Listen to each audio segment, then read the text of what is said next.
வணக்கம் மக்களே. Bigg Boss season 7. So இந்த நெக்ஸ்ட்டு செகண்ட் ப்ரோமோ வந்திருக்குது. இந்த ப்ரோமோவில் வந்து என்னென்னா, இந்த ப்ரோமோவில் மணியோட கேப்டன்சியை பற்றி கேட்டிருப்பாப்புல. பூர்ணிமா கை தூக்கியிருப்பாங்க.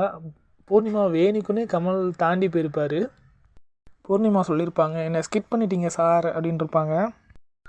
வேணுக்குன்னு ஸ்கிப் பண்ணேன், நீ என்னென்னா சொல்லிட்டு இருப்ப, நான் கேட்டுட்டு இருப்பேன் நினச்சியா, 3 கோடி மக்கள் பார்த்துட்டு இருக்காங்கம்மா அப்படின்னு சொல்லுதாங்க. பூ வேணால் கொண்டு வாங்க, காதில் வச்சுக்கிறேன் அப்படின்னு சொல்லி கமல் இன்றைக்கி உள்ள ப்ரோமோவில் பார்க்கும்போது வேறு மேலே இருக்கார். இது உண்மைதானா? புள்ளிகங்கு எதிராக கமல் பேச மாட்டார். இன்றைக்கி புள்ளிகங்கு எதிராக பேசுகிறாருன்னா இது உண்மையான ப்ரோமோ தானா, இல்லை எடிட்டர் வேறு எதுவும் மாற்றினாரா இல்லைன்னு தெரில.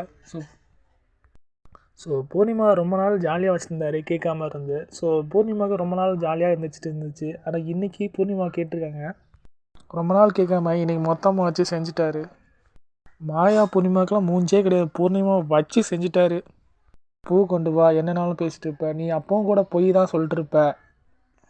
பூர்ணிமா வச்சு செஞ்சிட்டாரு. மாயா மூஞ்செலாம் செத்து போச்சு. பக்கத்தில் ஃபேஸ் ரியாக்ஷனை பார்க்கும்போது மூஞ்சி செத்து போச்சு மாதிரி தான் இருக்குது. என்னடா கமல் சார் நம்மளை அடிக்கவே மாட்டார், இன்றைக்கினா கமல் இப்படி துவைக்கலாரு அப்படின்னு சொல்லி மூஞ்சி செத்து போயிடுச்சு.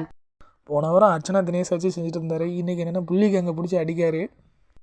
இருந்தாலும் மாயா கேட்டிருக்கலாம். மாயா கேட்காம தான் எனக்கு ஒரு சின்ன வருத்தமாக இருக்குது.